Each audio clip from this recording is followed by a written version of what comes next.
emissions trading scheme.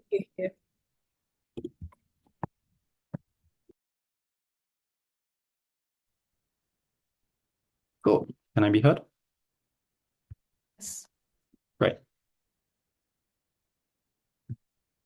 Few things in terms of what I think this is likely to look like. Firstly, so the government basically sets a total cap of the total amount of emissions that they're able to permit. This is likely to be lower than the total amount of emissions in the status quo for the simple reason that the whole point of you doing the cap and trade is that like you want to lower emissions. So I think that's reasonable. And the way in which cap and trade systems work is that they lower the cap every single year. So for example, they basically the government allocates total emissions and allocations for like who gets to emit what this year for 1 year, and then that renews next year with the cap being lower. They reallocate, and then everyone has to go and bargain for them, sell them on the market again. Blah blah. Second thing is that farmers are basically allocated a certain amount of emissions permits. I think this distribution is likely to be fairly equitable, or at least the distribution is more equitable than the current distribution of who is in fact emitting what, right? And so smaller farmers are probably going to get allocated a total amount of emissions that is higher than they're actually emitting in the status quo, whereas large farmers are going to get allocated total amount of emissions permits that is lower than their current requirements, right? Lower than what they're actually emitting right now. The reason why is that the majority of these farmers in India are smaller farmers, and so they have able to apply significant amounts of political pressure. And so regional political leaders, for example, and politicians, for example, when all of their farmers are like, hey, why did you allocate the carbon permits really inequitably, that's really, really bad, are going to riot. And then so the local politicians are like, hey, maybe we shouldn't do that. And then they go into like the parliament, and they're like, when they're drafting the bill, like maybe we should allocate these things relatively equitably, which is why I think that is reasonable. Any clarifications or anything? Is that all good? Yeah, great. Okay, a couple arguments then. Firstly, this allows for a massive redistribution of wealth to smaller farmers. So when people get allocated their permits and then they go on the market to kind of bargain for who is going to buy and sell these permits, I think there are a couple of reasons why you should believe that the price is going to go very high. Firstly, why smaller farmers are going to be able to sell off their allocations to bigger farmers for quite a large amount. Firstly, is because there is an asymmetry of need. So basically, when the smaller farmers have been allocated a certain amount of permits, they don't need the full amount, right? Basically, like for them, it's just business as usual. They're not being constrained in any way because they have an excess of what is actually required. Whereas the large firms and farmers are basically screwed if they don't rush off to the market to buy more permits, insofar as this is constraining what they actually require for their day-to-day operations, right? And so their shareholders, for example, push them to try and offer reasonable prices to try and buy up more of these permits. And so one side is very, very desperate to buy up these permits. The other side, for even if they don't sell off the permits, it's sort of business as usual and it's relatively fine.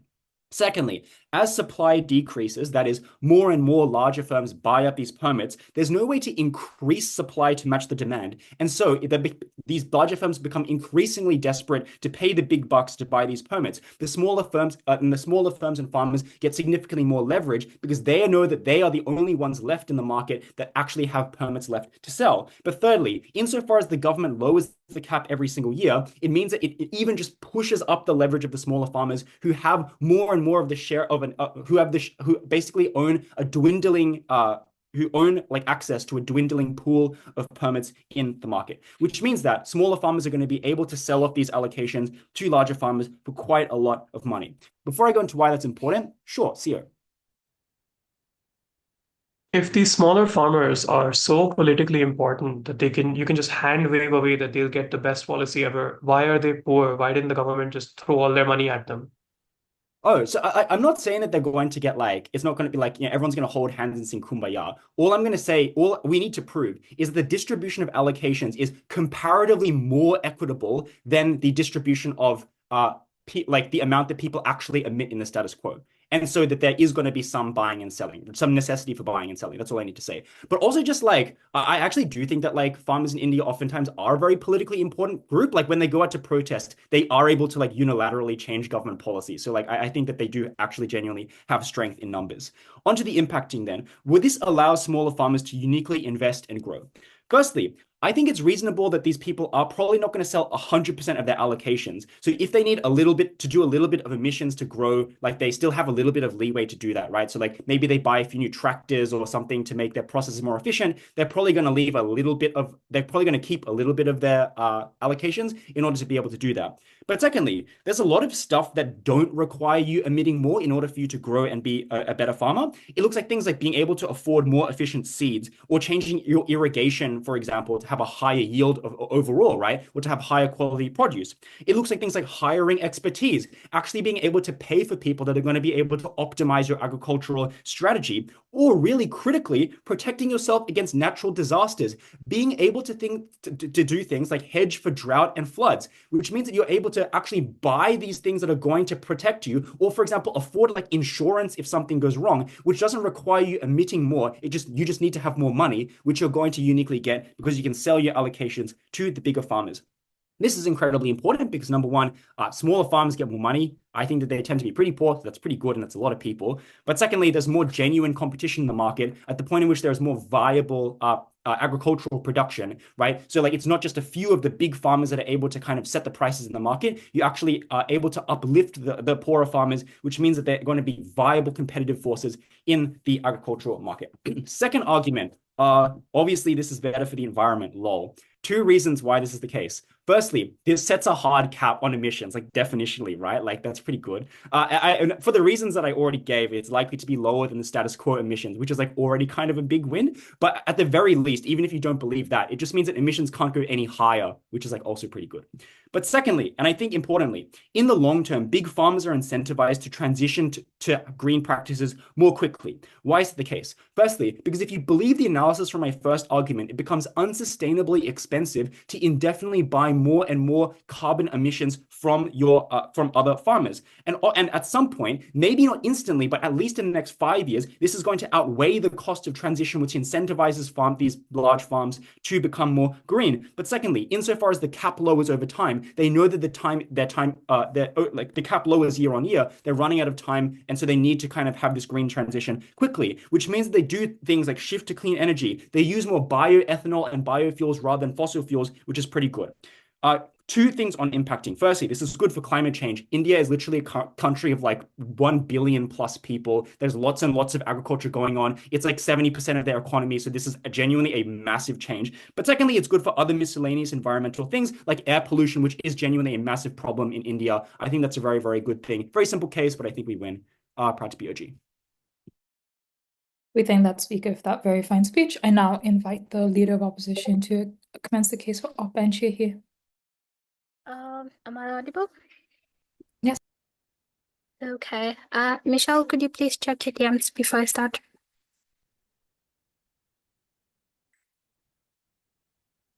Should you have a POI, I might eventually request for it. I'm using my computer for everything at this point. Okay. I will start on my next word. The very case you get from PM is why we are going to make things worse for the environment. It's why we're going to deprioritize adaptive mechanisms that have allowed the Indian agricultural sector, which is the very backbone of the Indian economy so far, to actually thrive as far as it is. There are two things we largely agree with opening government on. The first thing is that the majority of people who practice agricultural farming at this point are subsistence farmers. We're going to show that, one, they do not need these caps to begin with, but the implementation of these caps, or just them existing at that point, is something we do not support, because it means then foreign companies largely come in and take advantage of that, because it is an allowance. This is something that has happened around the world, especially for many developing countries, because most of this the citizens or the individuals in this economy would never really utilize the caps that they are given, so they end up selling them. Why setting up this particular market harms the agricultural sector? On principle, we think it is perverse. The first thing that you get from PM is to say, in this instance, that small farmers will put pressure on governments, beyond the fact that CEO already tells you that if they had that much power, why haven't they done it to begin with? Here is an additional, more important mechanism. Most of these individuals are not single issue voters. They're not just going to vote because you have this kind of issues existing. So it's unclear why that's going to be a tipping point, that the next time they're going to vote it out.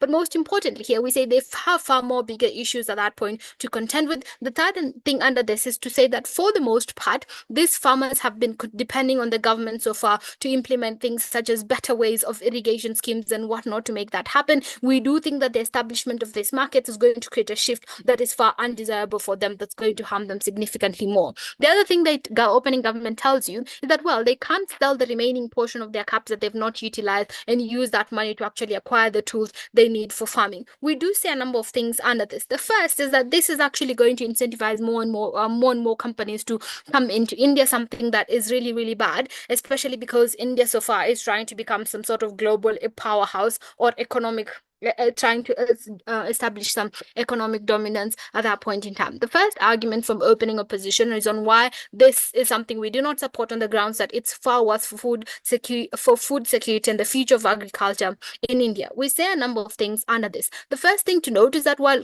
PM rightfully points out that a majority of the individuals that India has a very large population that it has to cater for.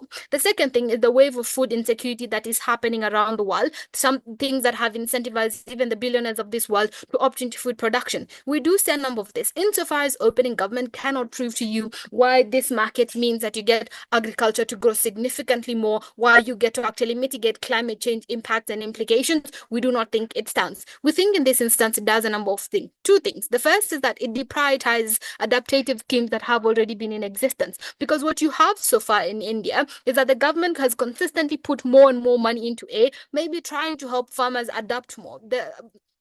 Trying to get them different types of crops that are actually proof of most of the climate implications. It has also ensured that they have access to, say, the right kind of pest and pesticides. Has ensured that this small subsistence farmers are consistently getting all the help they need in terms of reasonable fertilizers and whatnot. We say in this instance, the particular shift to actually the existence of these markets and why we do not support them, it would mean the shift to carbon trading of improving the agricultural sector becomes a norm. It means that for the most part, many individuals PM, this is the flip, right? PM tells you that more and more of these people are just going to start trading carbon credits and whatnot. We think that that's the issue. It would mean then individuals, because so far they are consistently put all their energy into agriculture because it's the very biggest benefit that they have. We do think what you create as opening up Prime Minister points out is that individuals shift into carbon credits trading. This means that you have lesser individuals participating in agriculture because maybe it has minuscule returns for them.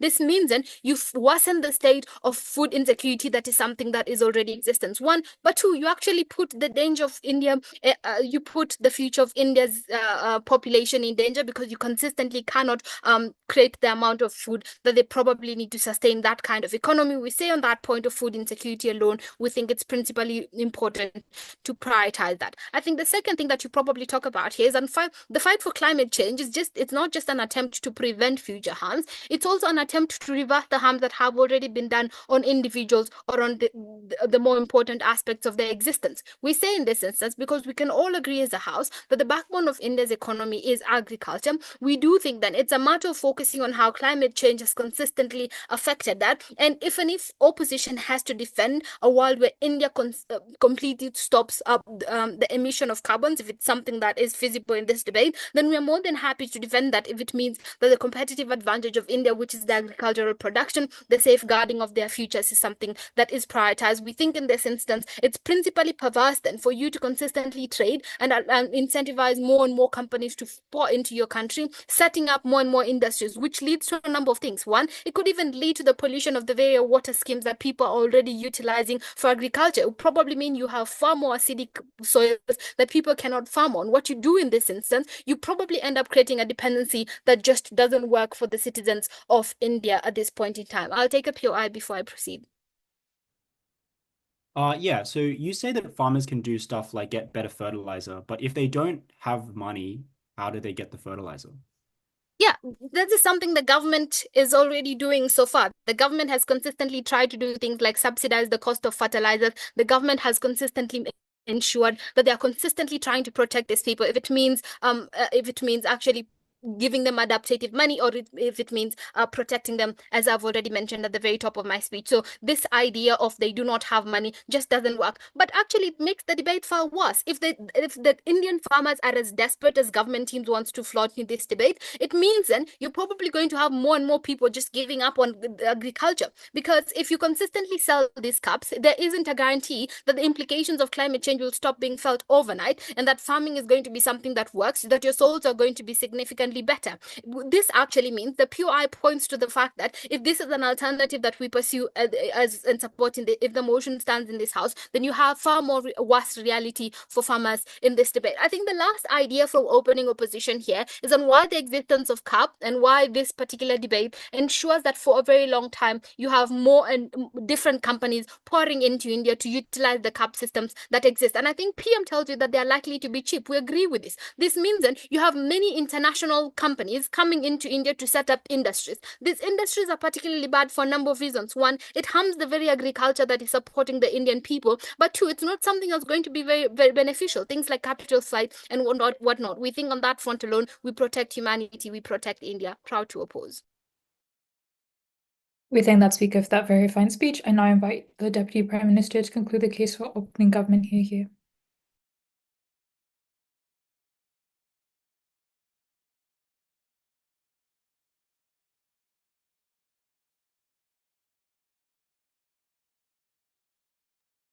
Cool. Can you hear me? Yes.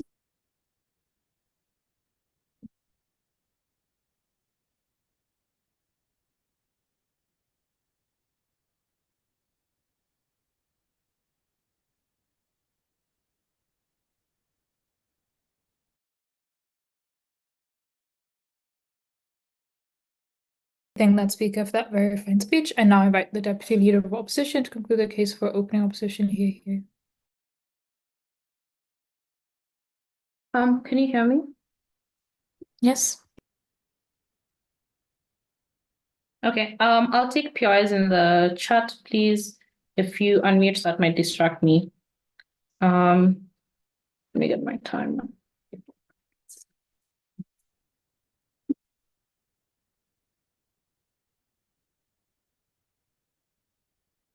Okay, I'll start my speech in 3, 2, 1.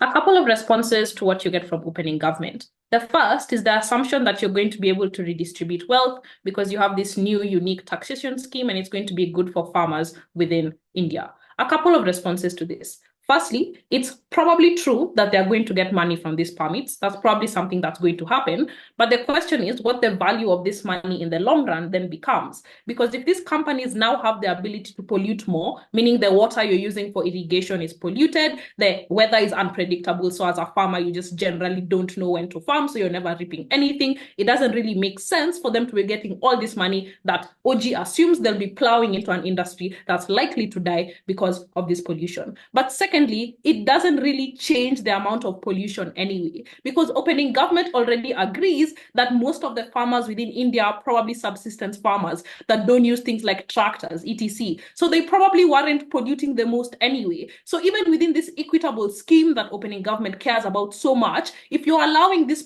big companies to keep buying from the small subsistence farmers that weren't polluting anyway, then the pollution is still the same because they're just getting permits from people that weren't polluting and getting their allowance to pollute even more. We don't think it really solves anything. So the assumption that opening government solved the environmental crisis is probably not true. And if they're then allowed to pollute more, because now it's easier for them to buy these permits than to restructure their entire company to go green, so it's probably cheaper for them to do that, they have the opportunity to keep polluting. This is bad for irrigation water, it's bad for soil, it's bad for weather, it's bad for the very industry that opening government claims it's trying to protect in terms of like subsistence farmers. If there's no industry, all the money they are getting to buy fertilizers, etc., doesn't matter if this is the harm that they're going to face. The second thing they say is that the cap is going to keep going low. And because the cap is going to keep going low, these companies are eventually going to go green. This is not true because they already assert that these companies are huge within India. So they probably have some level of control over the government. The government needs this foreign investment anyway. But secondly, within your very scheme, they now have control over the farmers as well because they are giving the farmers money. So these farmers probably don't want to see these companies go away. If these companies want to keep using carbon and they have that control over farmers and the state, it's probably unlikely that you can cut these like carbon emissions as much as opening government thinks you can. We think they'll probably have some control and like some lobbying power in that regard. But secondly, they are paying to use cheap carbon. This is far much easier for them than changing the entire company functionality, restructuring your whole company and going green. It's probably much cheaper for them to just keep buying this carbon and keep ruining India that needs a good environment for the agricultural sector. So a couple of things then. First, why we think this carbon credit scheme is generally just bad for the industry in India. First, we think it's probably going to be used by the most powerful companies that opening government agrees control the agricultural sector today. And this is likely to happen because they're the ones that can afford to continually buying these permits. This gives them the opportunity to keep polluting, and it threatens the backbone of this agricultural sector and food security within India that Becky already talks to you about. But secondly, we tell you that it's unlikely that these caps are going to be set too high because India needs this company for investment. They probably pay for politicians, and now they are further paying the farmers themselves. So it's unlikely that these caps themselves are going to be set too high because of the amount of control that these companies have within India. The third thing is greenwashing. And we think this is something that's bad because note, currently within status quo, they probably face some amount of pressure to avoid using too much carbon, to probably go green and stuff like that, because it's generally good for the environment. It's good for the agricultural sector within India. The comparative is that this carbon these permits are going to make it seem like generally the environmental movement or these companies are complying with things like ESG, like they're generally doing good things for the environment. So they probably don't need to spend enough money on things like green technology, on things like reversing the harms of climate change through cloud seeding, etc. We think the comparative is far much better because instead of the government pouring a lot of money into regulation, which will have to do heavily within this particular scheme, the government can spend money on other industries like green technology, which we tell you is far much better than them trying to catch up to this industrial race, which they probably can't because countries like USA, China probably have 200 years above them. So it's easier for them to move into this green technological sector, which is generally better for the economy because they can just earn more money from that. But it's also good because agriculture is the backbone of the economy. It's something it's easier for them to thrive in this than it is to try and catch up with the industrial age. CG. Yeah, so obviously the amount of credits that the government gives out are calculated based on previous emission reports and standards. This is why emissions decrease. Otherwise, the system would obviously be defunct. Okay, it obviously doesn't matter because these companies have the opportunity to buy permits from the smaller farmers that exist or the smaller companies that aren't polluting anyway. So it doesn't really change the amount of pollution at the end of the day. The last argument on why it's probably better for farmers. Opening government says these farmers need money so they can buy fertilizer. So let's use this scheme to give them money. But they also say that these farmers are extremely successful within India. They have a lot of control over the state. So I think it's fair for Becky to say that they probably have enough power to maybe want the government to subsidize things like fertilizer, probably want the government to provide cheaper seeds and stuff like that. If they have that political power, these are probably things that they're able to do. And the reason why this comparative is far much better is because there's actually an industry for them to be using these seeds on. There's actually soil for them to be using this fertilizer on. There's water for irrigation. The comparative would be all these MNCs and international companies now coming into India because it looks like somewhere they can come into and just easily buy permits instead of going green, and they're able to pollute that environment. We think that's something that's bad for them. But we think in our world, if it is true that this currently within status quo, this sector is being controlled by these very big companies, then these companies leaving, if it means they don't want to go green, creates an opportunity for these subsistence farmers to sell to the very huge market in India and the very huge population. So they'd be making money anyway if it means we are getting rid of these multinational companies because they're refusing to go green. I think that's still far much better for these farmers because now they actually have a sector to be farming in. But on top of that, they have a huge crop of people that were being sold to by big, large multinationals. And now they can tap into that market and probably make money for that. We think the comparative is just far much better better for India because now they have at least an agricultural sector. Things like food security, which are fundamental for such a huge population, are concerns that they're able to address. And on top of that, it's far much better for farmers. They have a sector to tap into. They can make money from that, when these companies leave and stuff like that, they can use traditional methods of farming that probably don't need a lot of carbon, things like crop rotation, mixed farming, terracing. They can form groups and sell all their produce together. We think that's something that's likely to be far much better for farmers, for India, and generally just for food security. Proud to oppose. We thank that speaker for that very fine speech. I now invite the member of government to commence the case for closing government. Hear, hear.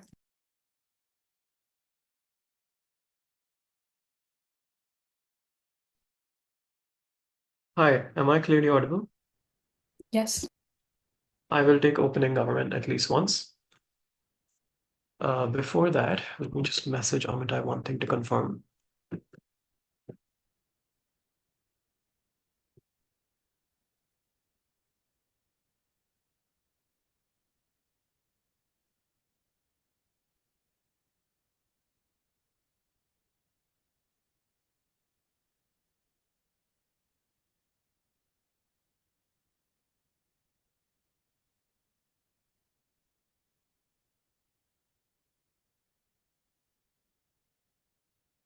Uh,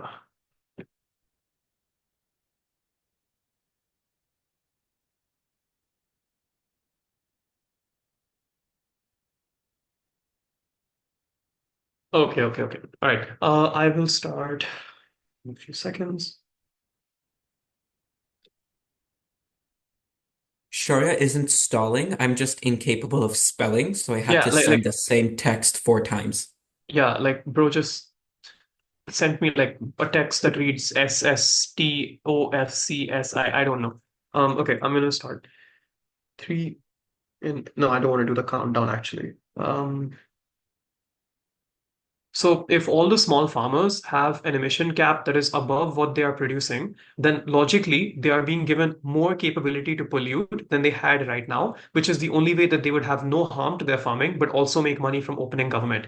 That capability to produce is something that they would have never used otherwise anyway, according to OG's analysis, and now becomes an extremely easy capacity that large farms use to pollute if they buy the caps up. So in the best case of OG, the environmental impact is a harm actively making it worse, and hence OG cannot win this debate at all. This is what opening opposition was trying to ask CG and OG. It's a very reasonable question. It's just that they don't want to think about the details of what their claims are, and as a result, they don't prove their claims. So let's assume that they do have the rest of the debate actually being relevant, right? Which is about economics. They say you can sell these things and make money.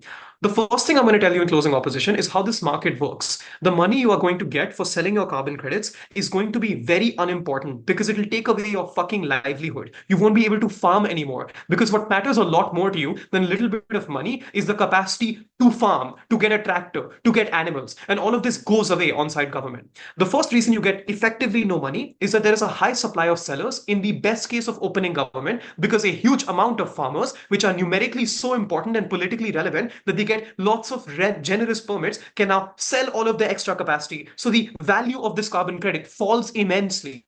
Second of all, it's because the demand reduces over time, according to OG's analysis, because the farmers who are big and rich often become more efficient at using their energy production and hence will often want to reduce the cost of their carbon credits and hence will have less less incentive to pay you for those things. So if I reduce my carbon emissions, I'm less willing to pay lots of money for a kiloton more of carbon because I'm already cutting down on it. Third of all, the caps fall for every single person over time. In OG's world, right? You want to keep reducing emissions, but you cannot reduce caps by just reducing caps on the big businesses. You reduce caps on the global outcome of these businesses. You reduce it on the basis of how much the businesses are allowed to produce on average and how much the businesses normally produce. That is the way that caps work, right? What is a reasonable amount of pollution we're willing to accept and how much we want to reduce it? If the caps keep reducing, they also reduce for small farms who now have less capacity to sell. The reason for this is because if your capability to reduce pollution becomes non-existent because the people aren't having any incentive to stop polluting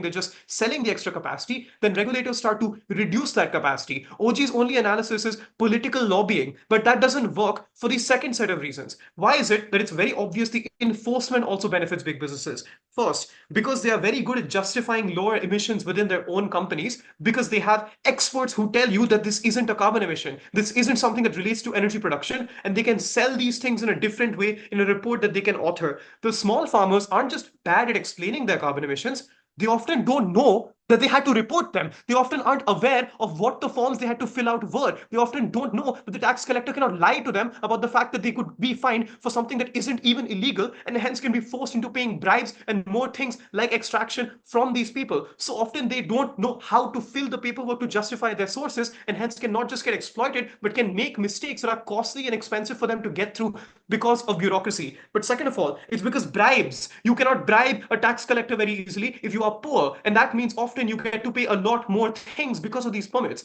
All of this, by the way, has a counterfactual. India does not have that many regulations on farmers for the reason OG identified, because these farmers are politically important, and enforcing these tiny little laws on people who are relevant to you economically and politically is hard. Farmers get a huge amount of subsidies and don't even get taxed on their income in the country. And the reason for this is all the things I am identifying to you. The third thing is that they also just make significantly more money on-site government because the big firms now get to produce even more polluting things than other firms in other countries because they get to use the taxes that other small farmers are paying to subsidize their own pollution. On the other hand, when a government of America tells you that you cannot buy things and increase production, they often hold standards for where you can invest. Your investment a CSR assessment on how much these people are assessing environmental standards. So you cannot just invest in big companies that sell food and pollute a lot. But now that those people are following these supposed cap and trade rules, they get significantly more money and make a lot more profit. All of this means small farmers don't get much money, but big farmers get to pollute and make a lot of money. Second, small farmers cannot use emissions either, so they cannot increase their mobility. First, they cannot increase the use of energy, which they need for things like tractors, which require electricity. They need for things like water, which they require for irrigation, but they're much more inefficient because they are small farms. They don't have pipes that are already set up to do drip irrigation. They use things like fucking hoses, which they don't know how to use efficiently because they don't have the money to afford efficient systems. So because they need more energy, they often emit more carbon, and the more permits they sell, the more expensive it is to expand the capacity of your farm and reduce the cost of production. On side opposition, what happens? First, the status quo is heavy subsidization, again conceding OG and also CG about the political capital you need to give farmers things like subsidies that everyone is okay with, and it doesn't hit the taxpayer very hard, often because the farmers are the taxpayers, and third of all, because the government doesn't increase taxes because they often take loans, but fourth of all, because Indians don't get taxed very often. It's very difficult to be taxed in India because the income tax net is low, because it's easy to avoid these taxes if you're a middle class person because they're quite complicated and difficult to enforce. But that's an empirical claim. You don't have to believe the fourth one. All of this is leading to my two other reasons you don't get mobility. But before that, OG. So for the sake of argument, let's assume that the permits aren't sold for very much money, even though we preempted this. Even if this is the case, a smaller farmer can still sell half of their permits for that specific year, make a bit of money that they never would have had otherwise, and then buy irrigation. Yes, and then the irrigation they buy is something that uses energy, Aiden, and then they have to pay taxes on the energy that they are paying. So obviously the cost of the fucking carbon 1 kiloton has to be lower than the cost of going 1 kiloton over your limit. Otherwise, people would make money selling it and then paying the lower fine. So obviously you cannot buy irrigation. That's my point. The second thing is you cannot buy animals. Animals obviously consume more energy than plants because they require plants which also have more resources put into them. What do animals do for farmers? First, they do cheap labor that humans don't have to do. Second, they produce different products like milk and leather and actual meat. Third, they sell for higher costs. All of this makes you upgrade the value that you get from your farm. All of this also leads to the third mech, time. This reduces the amount of time you have to spend planting seeds because you have a machine that can do it for you. All of this makes it so that farmers don't have the time to actually make their farms more efficient, to reduce the cost of production, to make their lives significantly cheaper, and to survive these difficult moments, because over time the money will run out for the analysis I gave you. And that's where big farmers can come in and force you to sell your land permanently, which is what has happened historically for decades in this country. On that, closing opposition. We thank that speaker for that very fine speech. I now invite the government whip to conclude the case with the government chair here.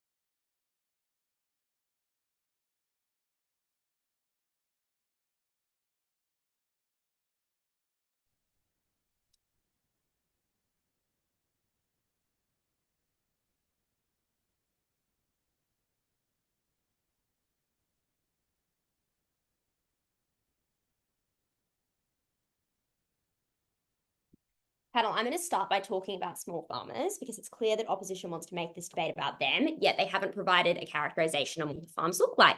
Let's think about small farmers for a moment in this debate. I think they look like four things. Firstly, they're often family owned. Families often live and work on these farms in extended generations. They each have specific jobs that they complete within them, and often they don't have other sources of work or sources of income, which means they take on a lot of jobs at the same time.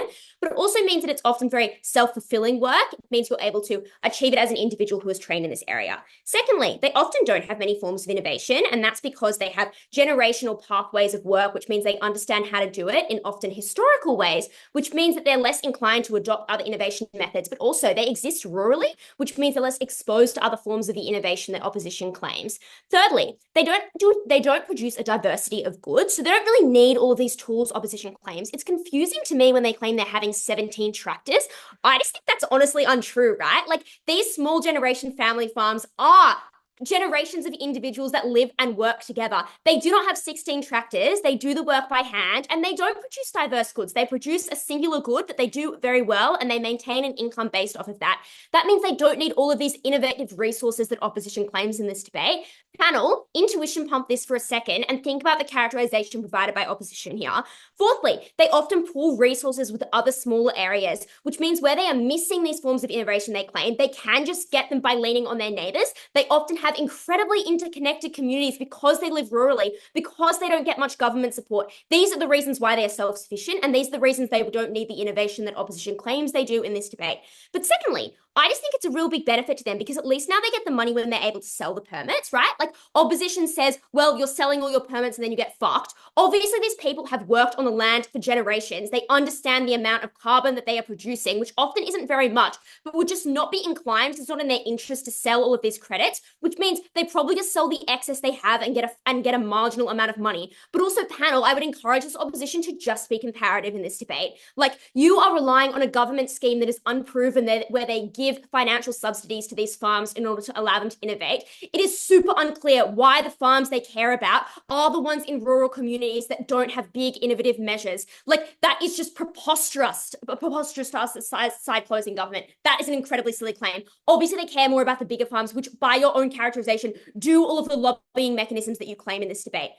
Yeah, that's small farmers. That's silly. Come on, let's be so for real in this debate. Let's talk about our extension, though. It doesn't get a response. Not sure why. Maybe because we're Australian. Let's talk about it. Firstly, you use less political and economic capital, which means it is better for you as a government to adopt this sort of strategy. Why is this? Politically, it means you lose less capital because you're not seen as being overly restricted on the farms that they care about. If you buy the opposition analysis as to why these farms do have such a large lobbying capacity, you ought believe that they believe a system far better when it is one that doesn't seem to clearly just restrict the amount of choices and the amount of autonomy that they have. They are allowed to still do things like buy and sell, as opposed to a direct cap that means they cannot do things like change their emission patterns. This means they're likely to view the government more favorably. They recognize that companies are good arbiters of their own interests. They feel the government understands where they need to buy and sell their carbon credits. You feel that the government understands that you have the autonomy in your decision making. That is important in this debate. But also, it means that you're better able to compete with other companies because you are able to buy and trade your emissions. Competition is important for large farms and small farms in this debate. Obviously, that is the reason why this policy is preferable to you. But economically, it just doesn't cost you money like other subsidies do. Like, opening opposition wants to claim that they're going to pump them full of fertilizer. Super unclear how fertilizer helps climate change. But also, just like, that is way more expensive. Firstly, it means the subsidies need to be large. Like, you need to give out a lot of money to actually get the benefit opening opposition claims in this debate. But secondly, you need to sell it to lots of different companies. There are obviously small farms and large farms. That means your money is necessarily going very far. That makes it expensive. Thirdly, you need to have a diversity of targets. You need to diversify the parts of funding that you're giving. It means you subsidize fertilizer, but also subsidize innovation techniques like offering tractors to smaller farmers. That is expensive for you. What does this mean? Firstly, you decrease the amount of political tensions. You don't encourage companies to take it out on the government and vote in less pro-climate change governments. That is incredibly important internationally because it means that you are able to maintain politicians that are supportive of things like climate change measures. But also, you don't start intense lobbying against these governments. That is incredibly important. And thirdly, you don't encourage political dissent. Political dissent is what makes people riot. Political dissent is what encourages the instability that means people suffer from climate change further because the government does not have the political or the economic power to be able to control the decisions that they're making. But it also just means you get more of the subsidies that opening opposition and closing opposition wants, right? Like the money that you get goes towards finding environmental fucking projects. Like, come on, when you sell a carbon credit, the money that you're putting from that carbon credit goes towards planting fucking trees. That is good for the environment. That is the benefit that we give you in this debate. Let's talk about opening opposition though. Importantly, let's give a response to their claim that this policy doesn't work. I would note this claim also comes out of closing opposition. Maybe it's derivative, maybe it's not. Who knows? 6 responses to it. Firstly, we don't need to structurally prove that this system like empirically works. Like, holy God, this is just how the fucking system functions, right? Like it's based on the emissions targets of the year before. That is why they don't give it out in massive amounts. Secondly, even then the environment policy aims to ameliorate climate change occurrences. This scheme offers a finite amount of credits. Basic economic theory would tell you that supply and demand leads to financially prohibitive price gouging. This is why it is effective in controlling emissions. Thirdly, be fucking comparative. All of your arguments on lobbying governments are symmetric. You can do it with any other policy. I'll take a point from opening. In the long run, if farmers realize that selling carbon credit caps is more beneficial than farming, they're going to abandon farming in the long run, which means our harms of food insecurity are still standing in this debate so far. Okay. Firstly, I think it's speculative you abandon farming. Like if you've been farming for generations, super unclear why you would do that because it's your literal livelihood. Secondly, it's not like a consistent scheme of income, right? Like your assumption is that people will move away from farming because they realize that hoarding and selling carbon credits is a more profitable industry. It's just not an industry, right? Like you're still integrally tied to farming in order to participate and buy into it, which means you cannot move into it as a secondary stream of income. That's why it doesn't work. Fourthly, most companies acknowledge that there is a need for environmental policy anyway. I think opposition assumes that companies are terrible actors, which I just don't think they are. But even if you believe they are, they do see the impact of climate change because it fucking affects their farm. If you care about food security, you ought believe that this is literally the most important thing you could do to ameliorate the problems of food security because you reduce the impacts of climate change. This is obviously logically prior to all of the claims the opposition gives you in the debate. If you want to reduce food security, if you want to protect small farmers, if you want to protect people, you should do things that reduce climate change. Fifthly, this policy is politically palatable because farmers are given a degree of autonomy. They can financially make decisions that means we don't harm them. Sixthly, it doesn't even matter. Opposition's claims in this debate do not matter if they cannot provide a system that helps climate change. We solve climate change, obviously Gov win. We thank that speaker for that very fine speech. I now invite the op whip to conclude the case for op bench here.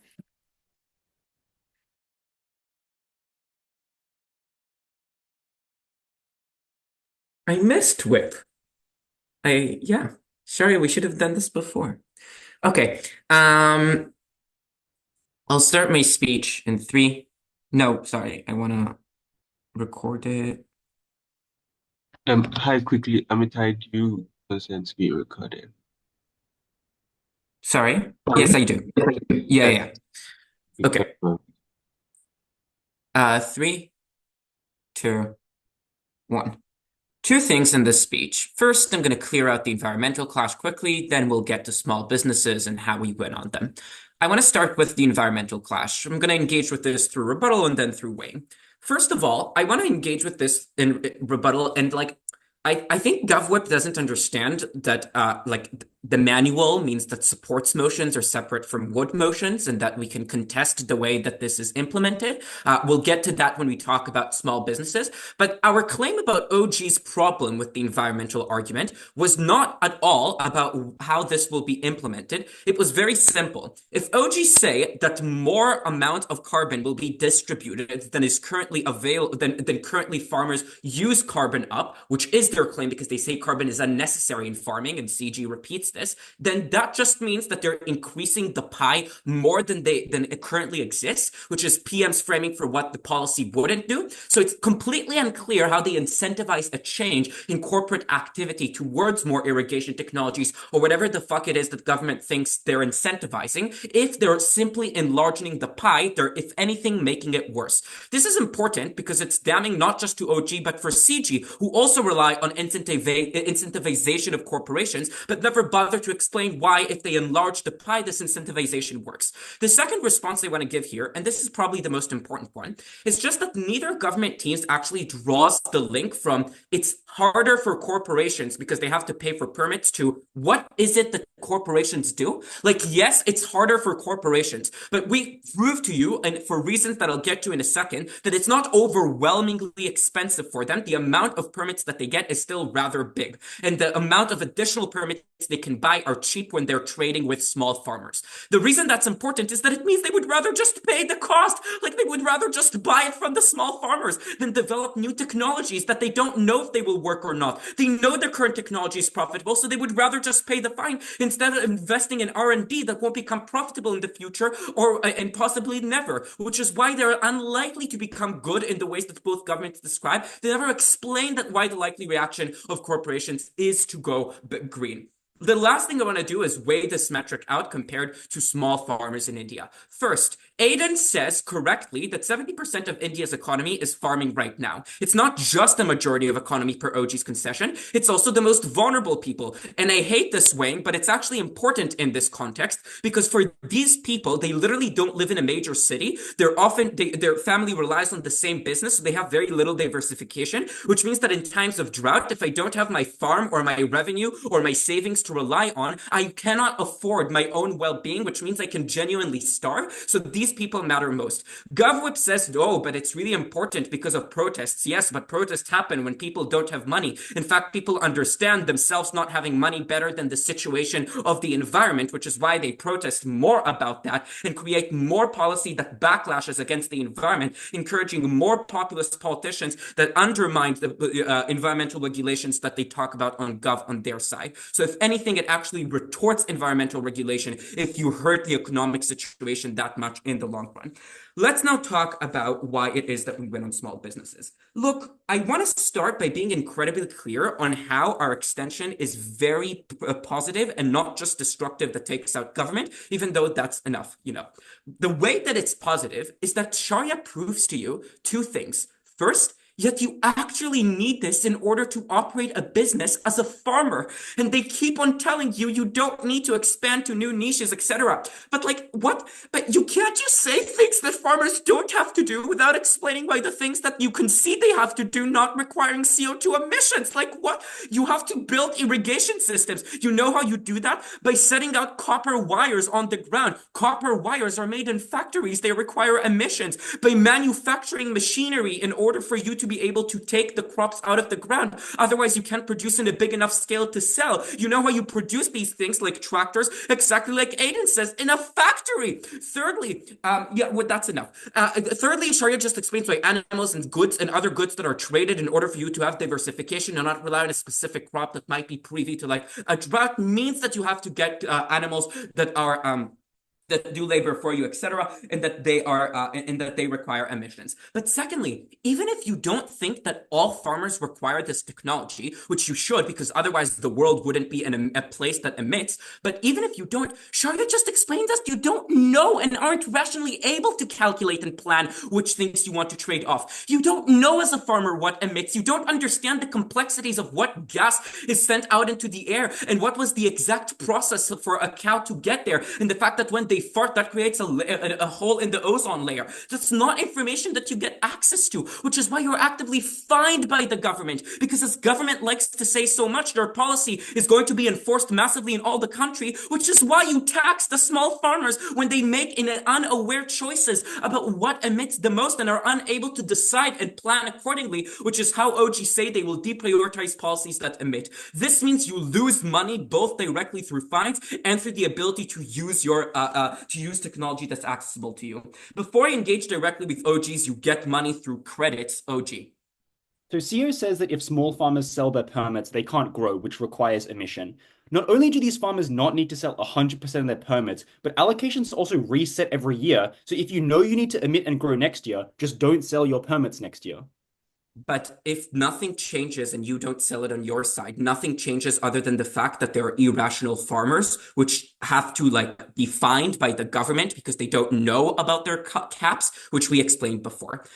In terms of their claim that you would just get more money by selling your permits, we have two independent ways of engaging this. First, it's not distributed in a fair way because no, they don't have political power. Amount and mass of individuals isn't enough. You need these individuals to have transparency in terms of the government, which when they live in disjointed, non-urban areas, it's very hard to read the newspaper and what the government is actually doing. See our previous analysis on the fact that they're unaware. But secondly, they have no way of organizing and being aware of what party platforms for them, which means leveraging the government is impossible even if there are many of you. But secondly, we also explained to you, even if they're right that they are initially distributed well, it's just unlikely that this remains that way. First, because they